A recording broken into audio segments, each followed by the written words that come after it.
A paz do Senhor, queridos alunos da Escola Bíblica. Iniciamos mais uma edição da nossa Sintonia da EBD. E hoje temos um conteúdo muito especial.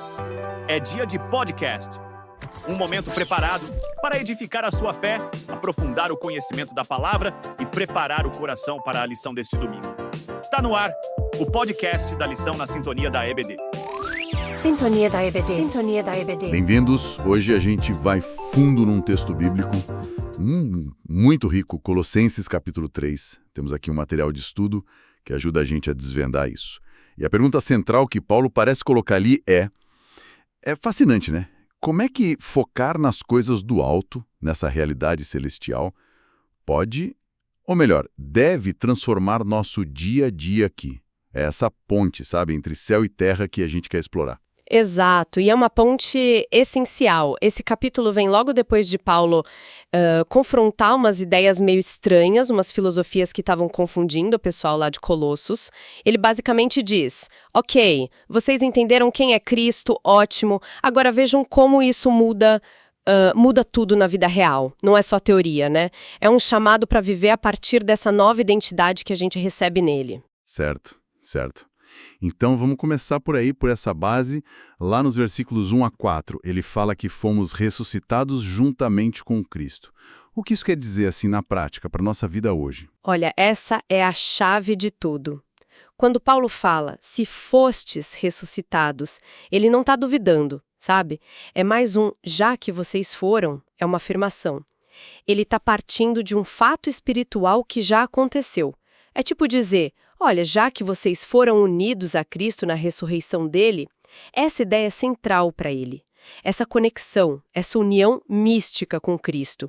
A vitória dele sobre a morte vira nossa realidade espiritual. É como ele fala em Romanos 6 também, né?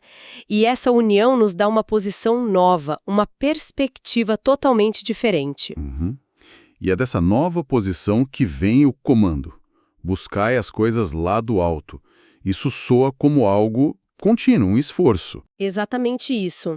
Não é um pensamento isolado, tipo, pensei no céu hoje. Não, é uma direção de vida, uma busca ativa, constante mesmo. Pensa, sei lá, na intensidade dos salmistas buscando a Deus, ou o pessoal em Atos buscando o poder do Espírito. É esse tipo de foco intencional. E para onde? Para onde Cristo está, assentado à direita de Deus. Essa imagem é muito forte, significa honra máxima, autoridade total, vitória completa sobre tudo.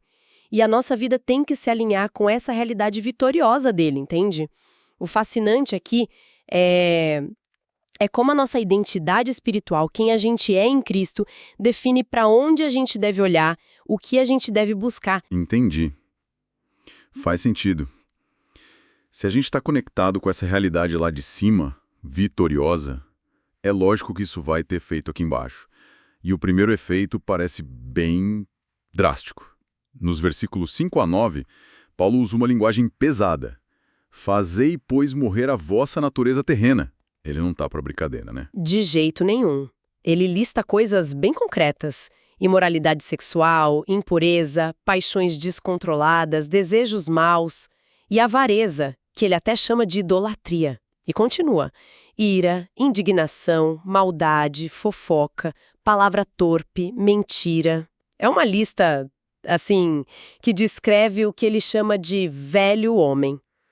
Aquela forma de viver antiga, sabe? Marcada pelo pecado, antes dessa união com Cristo. Essa imagem de fazer morrer, nossa, é intensa. Não é tipo, tenta controlar ou evita um pouquinho. É uma ordem de execução mesmo. Isso me faz pensar que a mudança não é mágica, né? Exige decisão, luta contínua. Exatamente. Paulo é muito realista sobre essa tensão interna que a gente vive. Em Efésios, ele usa outra imagem, a de se despir do velho homem, como tirar uma roupa suja. Mas aqui, o verbo grego necrosate, fazer morrer, é ainda mais forte. É uma ação deliberada, sabe? Decidida contra esses padrões. Não dá para negociar com o pecado, é guerra mesmo. Uma guerra espiritual interna. E a gente tem que ser ativo nisso, claro, com o poder de Deus. Afirmar a nova identidade em Cristo significa essa ruptura radical. Tem que romper. Ok. Então a gente se despoja do velho, mas e aí? O que a gente veste num lugar? É aí que entra a ideia do novo homem, nos versículos 10 e 11. Correto. É o contraste direto. Sai o velho, entra o novo. Um novo homem que se revestiu de uma nova natureza. E o ponto-chave aqui é que esse novo homem está sendo continuamente renovado. Ele se renova para quê? Para refletir a imagem do Criador. Isso é o processo de santificação, né? Um crescimento constante em conhecer a Deus, em viver como Ele quer. E isso tem que aparecer no comportamento. Não é algo parado, é dinâmico. E essa renovação interna tem um impacto social externo imediato, pelo que Paulo diz ali. Ele fala que nesse novo homem, aquelas barreiras todas que dividiam o mundo antigo simplesmente caem por terra. Judeu, grego, circunciso, incircunciso, bárbaro, cita, escravo livre. Nossa, isso é muito revolucionário para a época, imagino. Mário, pensa bem, a nova identidade em Cristo supera e, na prática, anula essas divisões sociais, étnicas, culturais que eram, assim, super importantes no mundo greco-romano. E a conclusão dele é fortíssima. Cristo é tudo em todos. Isso quer dizer o quê? Que a única identidade que realmente importa na comunidade da fé é a identidade nele. Todos unidos nele, todos com o mesmo valor. O evangelho, quando vivido de verdade, cria uma comunidade nossa radicalmente inclusiva, unida. É um reflexo dessa nova realidade espiritual. Essa ideia de unidade, de transformação, leva a gente direto para a próxima parte, né? Versículos 12 a 17. Se a gente tirou a roupa velha e vestiu a nova, como é esse guarda-roupa novo? Paulo lista as peças, parece. Sim, ele apresenta um verdadeiro conjunto de virtudes. É o que deve caracterizar quem vive essa nova vida. Ele menciona ternos afetos de misericórdia, bondade, humildade, mansidão, longanimidade. Percebe? São qualidades muito relacionais. Mostram como a transformação de dentro aparece fora, especialmente na convivência, na comunidade. E ele destaca duas coisas que parecem, sei lá, a cola para tudo isso funcionar junto. Suportar e perdoar uns aos outros, no versículo 13, e, acima de tudo, o amor, que ele chama de o vínculo da perfeição, no 14. Por que será que o amor tem esse papel tão central? Olha, porque o amor para Paulo não é só mais uma virtude na lista, entende? É a força que conecta, que une e que aperfeiçoa todas as outras. É o que dá liga, o que dá sentido para a gente praticar misericórdia, bondade, humildade. Sem amor, essas virtudes podem virar só fachada ou até um peso. O amor é o motor, sabe? A energia divina que anima tudo isso. Mas vamos ser sinceros. Viver assim, perdoar quem te feriu, agir com humildade o tempo todo, ter paciência sempre, é um desafio gigante. De onde vem a força, a capacidade para isso? Paulo já deu a dica antes. Buscai as coisas lá do alto. A capacidade vem dessa conexão com Deus, com a fonte. Especificamente, ele ensina em outros lugares, tipo Romanos 5, que o amor de Deus é derramado no nosso coração pelo Espírito Santo. É a presença e o poder do Espírito que capacita a gente a viver de forma sobrenatural, a dar o fruto do Espírito, que inclui amor, bondade, paciência, como está lá em Gálatas 5. Não é algo que a gente produz sozinho, sabe? É resultado da ação de Deus em nós. Entendi, faz sentido. E além do amor, Paulo fala da paz de Cristo no versículo 15. Ele diz que ela deve ser o árbitro no nosso coração. O que é isso, ter a paz como árbitro? É uma imagem muito legal que vem do mundo dos esportes da época. O árbitro é quem controla o jogo, toma as decisões, garante que as regras sejam seguidas, né? Então, ter a paz de Cristo como árbitro significa que essa paz que não é só, tipo, ausência de briga, mas aquela tranquilidade profunda que vem por estarmos bem com Deus, essa paz deve governar nossas decisões, nossas atitudes, nossas reações. Quando a gente está diante de uma escolha ou numa situação tensa, essa paz interna funciona como um guia indicando que está alinhado com a vontade de Deus.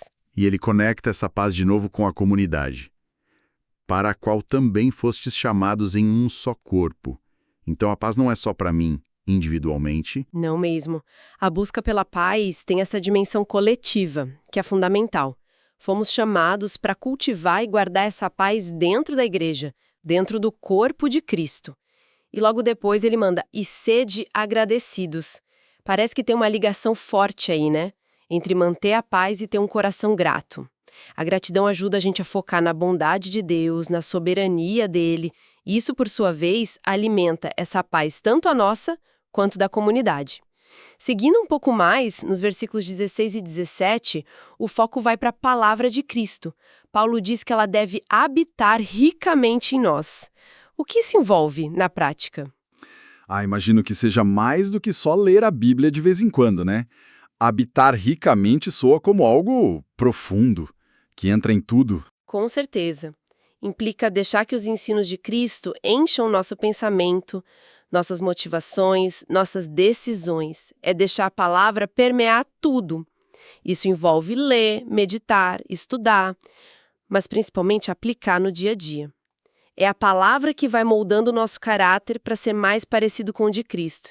E é ela que nos equipa para viver diferente do jeito que o mundo vive. E, de novo, a dimensão comunitária aparece forte. Instruí-vos e aconselhai-vos mutuamente em toda a sabedoria. A palavra não é só para consumo próprio, então. De jeito nenhum. A comunidade da fé é o lugar onde a palavra é vivida, ensinada, compartilhada. A gente aprende uns com os outros, se encoraja, se corrige às vezes, né? Aplicamos as verdades juntos. Essa troca é vital para o crescimento. E aí o versículo 17 vem com um princípio que amarra tudo. E tudo que fizerdes, seja em palavra, seja em ação, fazei-o em nome do Senhor Jesus, dando por ele graças a Deus Pai. Se a gente conectar isso com o quadro geral, a gente percebe que não tem área da vida que fique de fora dessa transformação. A palavra de Cristo habitando ricamente em nós e na comunidade deve santificar cada cantinho da nossa existência, transformando o comum em adoração. É uma visão muito completa, né? E isso nos leva direto para o último bloco, dos versículos 18 a 25.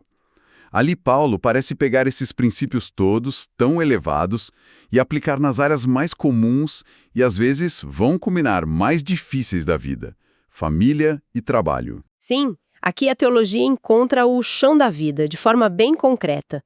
Ele começa com marido e mulher.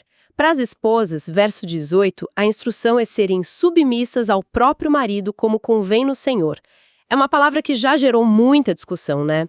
Mas olhando o contexto do que Paulo ensina, especialmente em Efésios 5, a gente entende que não é sobre ser inferior ou obedecer cegamente. É mais um respeito à estrutura da família que busca harmonia. Tem a ver com papéis que se complementam dentro de uma dinâmica de amor mútuo. Qual a orientação para os maridos? Para os maridos, o verso 19, o chamado é claro: amai vossa esposa e não a trateis com amargura. E o padrão desse amor é altíssimo, o amor sacrificial de Cristo pela igreja. Isso implica uma liderança que serve, que é gentil, que busca o bem da esposa e que elimina qualquer traço de aspereza, de egoísmo, de autoritarismo. O ideal é um casamento onde o respeito e o amor de ambos os lados refletem a graça de Deus. Depois, ele olha para pais e filhos. Aos filhos, versículo 20, ele diz: obedecei a vossos pais em tudo, pois isso agrada ao Senhor. Sim, essa obediência é vista como parte da honra que se deve aos pais, lembra do mandamento lá do Êxodo, e como algo que alegra a Deus. Reflete ordem e respeito dentro da família. O lar é como se fosse o primeiro lugar onde a gente aprende sobre submissão à autoridade e sobre viver em comunidade. Mas tem uma contrapartida bem importante para os pais, no versículo 21. Não irriteis os vossos filhos para que não fiquem desanimados. Isso soa como um alerta sério contra, exagero na disciplina ou ser muito arbitrário. Sem dúvida. É um chamado para uma criação sábia, né? Que sabe equilibrar a disciplina com o encorajamento, instrução com o amor.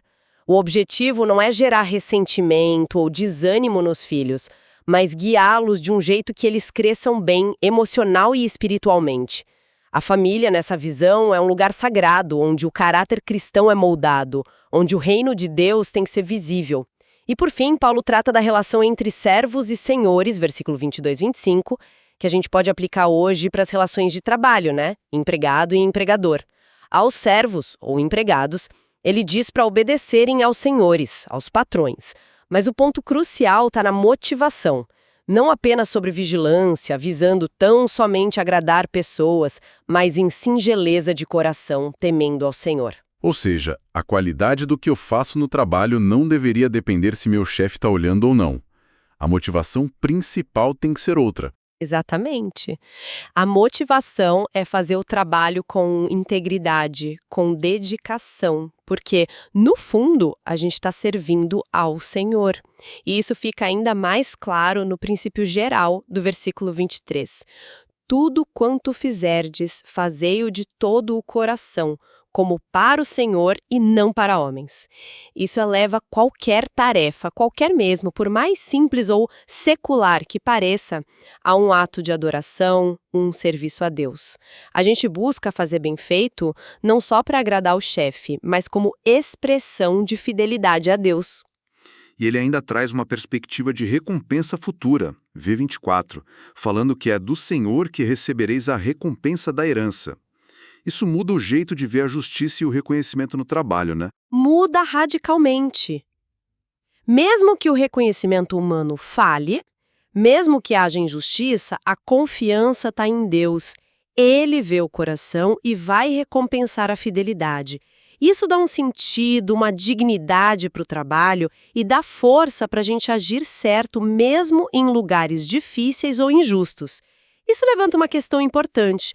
Como essa mentalidade de trabalhar como para o Senhor pode realmente transformar nossa atitude nas tarefas do dia a dia, sejam elas quais forem? Uau, exploramos bastante coisa nesse capítulo.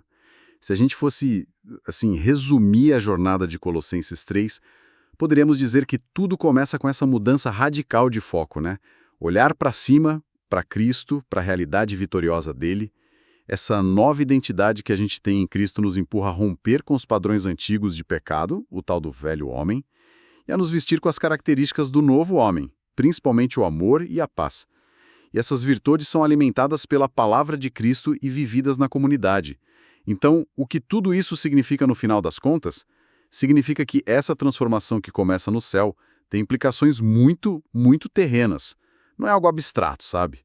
Molda de forma visível nossos relacionamentos mais íntimos, na igreja, no casamento, na família e até o jeito como a gente encara o nosso trabalho, nossos estudos. Perfeitamente colocado. A mensagem central é essa. A nossa identidade em Cristo tem que permear, tem que redefinir cada pedacinho da nossa vida. Não dá para separar o que a gente crê sobre o céu e o jeito que a gente vive aqui na Terra. A teologia mais profunda, essa nossa união com Cristo ressuscitado, exaltado, tem consequências práticas e imediatas, muito concretas para o nosso cotidiano. É um chamado para viver de forma integrada, sabe? Consciente dessa nova realidade o tempo todo. A tarefa, por mais chata ou rotineira que seja, de todo o coração como para o Senhor e não para homens, como seria se a gente levasse isso a sério? Tipo para valer, nesta semana. Como essa mentalidade poderia redefinir nossa abordagem ao trabalho, aos estudos, às responsabilidades em casa, nosso envolvimento na comunidade? Que diferença prática faria encarar cada momento não só como uma obrigação, mas como uma chance de servir diretamente a Deus? Fica aí pra gente pensar.